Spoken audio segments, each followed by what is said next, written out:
For the next presentation, we're gonna invite LGov Consulting, right? LGov Consulting by Patrick and Jamie. Please come here and introduce your business model to your colleagues. Okay. Okay, so I'm Jamie Potter. This is Patrick Macy. And we're LGov Consulting. Table contents.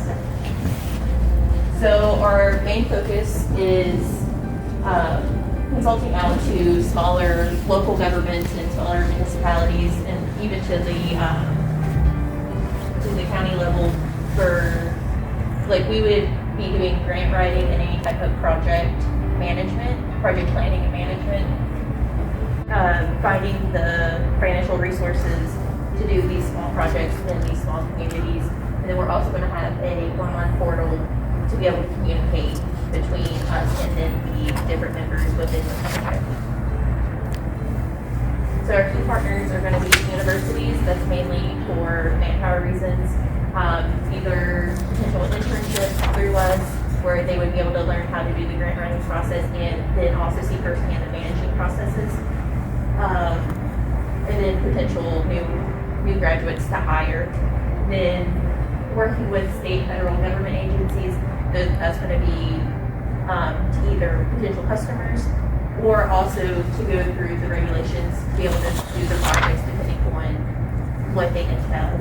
And then non-competing firms, that's going to be consulting with like anyone that's needed for the project.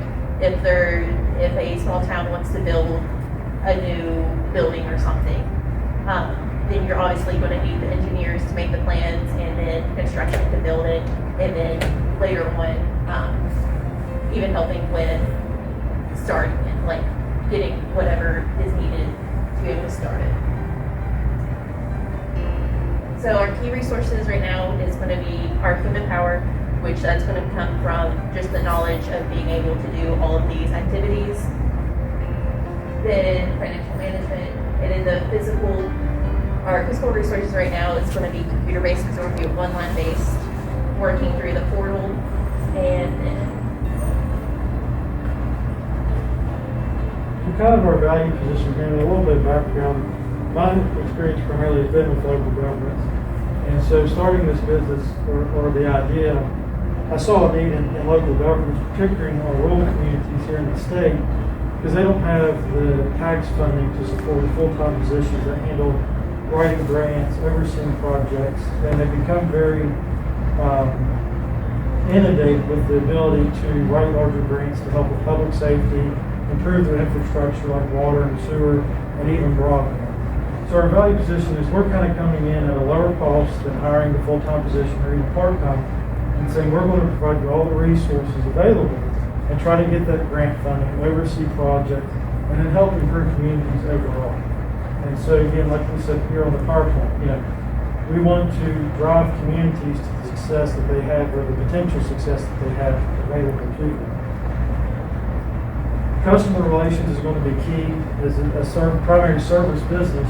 We're going to want to make those connections with local governments, with the mayors, the county commissioners, state and federal agencies, just to make sure that they're aware of our company, and also be able to help coordinate and siphon funding to these communities.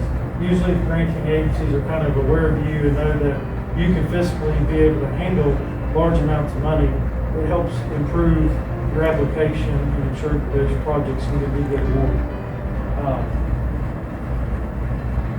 And so our next involvement with our customer segment, we'll be focusing on individually with each local government, because not each government is going to have the same needs. Some may be similar, but one may need new, like Jamie mentioned, a new building for town hall, or some may just need new police cruisers, or water and sewer infrastructure. So we're really going to have to be individualized with each customer to try to fill their needs best and facilitate any planning or project management. So our channels for communications are primarily going to be through the website, social media platforms, and then the online portal with the customers. And that's really, the online portal is going to really help facilitate the partnership, because they're going to have access to the information that we're working on and vice versa. So they're going to be able to communicate back and forth almost immediately, instead of us having to drive 2 or 3 hours to get to their facility or to their site. And so it's really going to improve not only communication, but lower our costs, and driving out there and paying for reimbursements for employees. And so we're really going to be able to provide that low cost and help communities. Cost structure, kind of like Jamie mentioned before, with the human resource being the key component, that's going to be our primary cost, employee wages and salaries. Especially if we have a software engineer overseeing an online portal, it's going to be expensive to keep them on staff, especially as inflation and the cost of living goes up. Secondary cost is going to be computer software equipment. We're going to make sure that our communities have access to GIS, which is a mapping platform, any type of financial or tax documents, the tax software that they need to be able to manage projects, and also just the ability, like with Microsoft Word and Excel, having that within our software and the portal for them to be able to use it as well. So our revenue streams are primarily going to be based on annual contracts agreement, and those are going to be determined by the government's population. So, like for instance, the city of Beckley has a little over 10,000 residents. So we're going to base our services off of that. We have a detailed Excel sheet that breaks it down either at 50%, 75%, and 100%. And it's based off of usually like either anywhere from $1 per resident to 50 cents.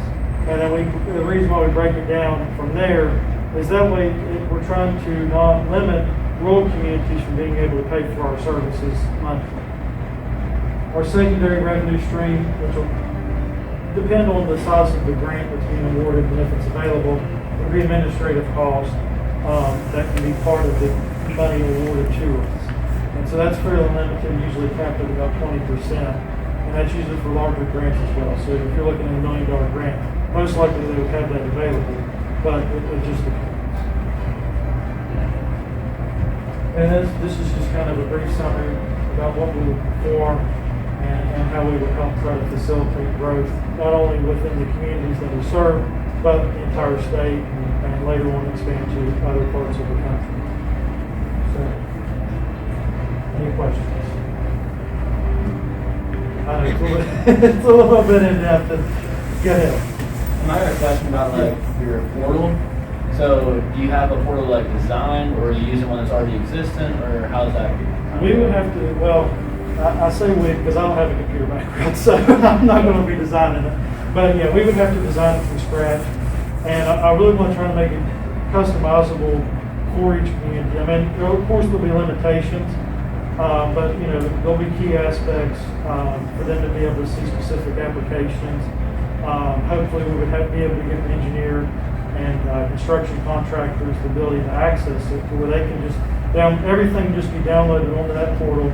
Everyone can see the plans, what it's going to take to potentially build the facility. Everything's going to be there, and that way it's just a little bit easier to communicate